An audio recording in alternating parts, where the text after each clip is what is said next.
Hi guys, welcome back to my channel where I cover my life, how I'm tackling debt while prioritizing self-care. I originally planned to do this video in these blue light glasses, but I don't like the glare that it's given with this ring light, so. As you guys know, today is the 9th day of DEBTMAS. If you're new to my channel and you do not know what DEBTMAS is, be sure to click the link in the bio and it'll tell you all about it. Today is Work Week Wednesday and I'm going to be teaching you guys tips and tricks to apply when you're working from home. Today's video will feature how to stay organized while working from home. I know this Work Week Wednesday is a little bit different from the one that I hosted last week. Last week was more of a Work Week Wednesday vlog. I'd be interested to know in the comments how you guys feel about this version compared to last week's version. Let me know which one you would prefer. So without further ado, let's get into the tips.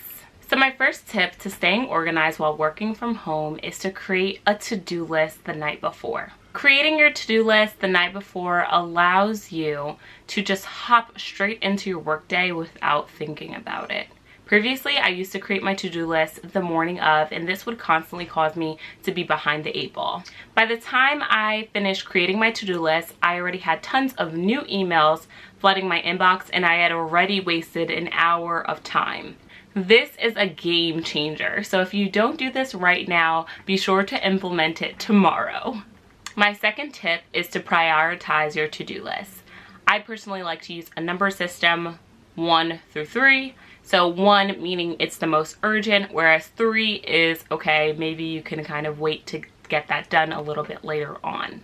Prioritizing your to-do list will ensure that you never miss a deadline and you're getting things out easy and effectively. When I start my day, I like to tackle all of the 1s, then all of the 2s, and then all of the 3s. I also like to implement the top 3 method. This allows me to tell myself, okay, Courtney, if you do nothing else, you need to do these top 3 things. And that just, once again, makes sure that I'm getting out all of the urgent tasks right away. My third tip is to make sure that you understand deadlines and set expectations. The last thing you want to do is not know when somebody wants something done. When someone asks you to do something, make sure you have a good understanding of when something needs to be completed by, right? That ties back into my last tip, knowing what the priority is for that item. Everybody would like their tasks done as soon as possible, but realistically, you're only one person and you can only do one thing at a time. Understanding deadlines and setting expectations will allow you to approach your task without feeling overwhelmed. My fourth tip is to utilize the inbox zero system. There are some people that I work with that have 700 plus emails in their inbox.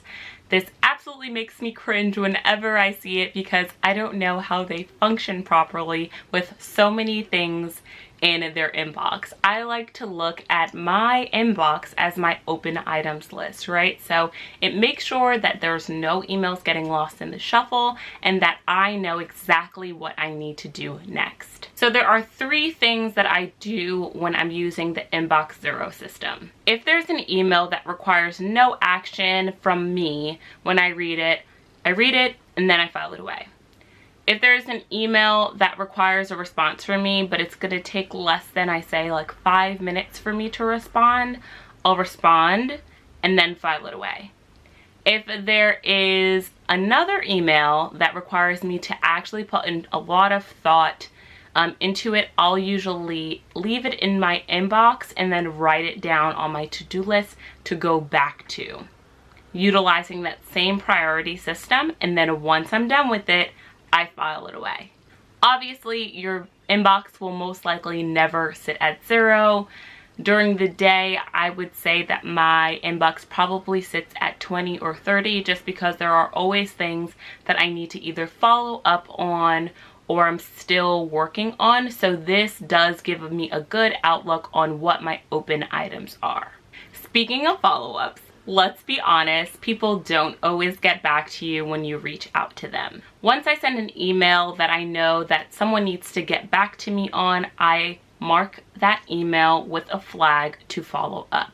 The best thing about it is that it will actually bring up your last email to the person in your email notification so you don't have to go digging for it. Sometimes, however, people do get back to me, right? And I don't go back to go look for the flags. I just, when it comes up, I just say, oh, I did that, and check it off. Your brain is like a browser with a million tabs open. The last thing you want to do is to rely on that brain to remember every single thing that you need to do. So follow-up flags are absolutely amazing. My sixth tip is to check your calendar thoroughly every single day. You're probably thinking, duh, Courtney, I do that. Why are you telling me that? But no, your calendar should be the framework of your whole entire work life. You want to mark deadlines. You want to mark meetings. You want to know, okay, I have a meeting in 2 days. I need to get this done in 2 days. Mark that deadline for the day before. Do you have to send the deliverable to a stakeholder to review prior to that meeting? Make sure that's in there. This will allow you to make sure that you're staying on top of everything. My seventh tip is to block off time on your calendar for large tasks or projects. In this climate, I'm sure everyone is on more calls and video conferences. While it's good to be able to see your coworkers, you do want to make sure that you're taking the time out to do what you need to get done. People may see empty time on your calendar and look at that as, oh, Courtney's available, let me schedule something in. When no, you're actually in your mind thinking, I'm going to utilize this free open space to do work. But now someone thinks you're available and then it causes all of this confusion. Blocking out time on your calendar ensures that you will have adequate time to do what you need to get done. I personally like to schedule these blocks in the morning.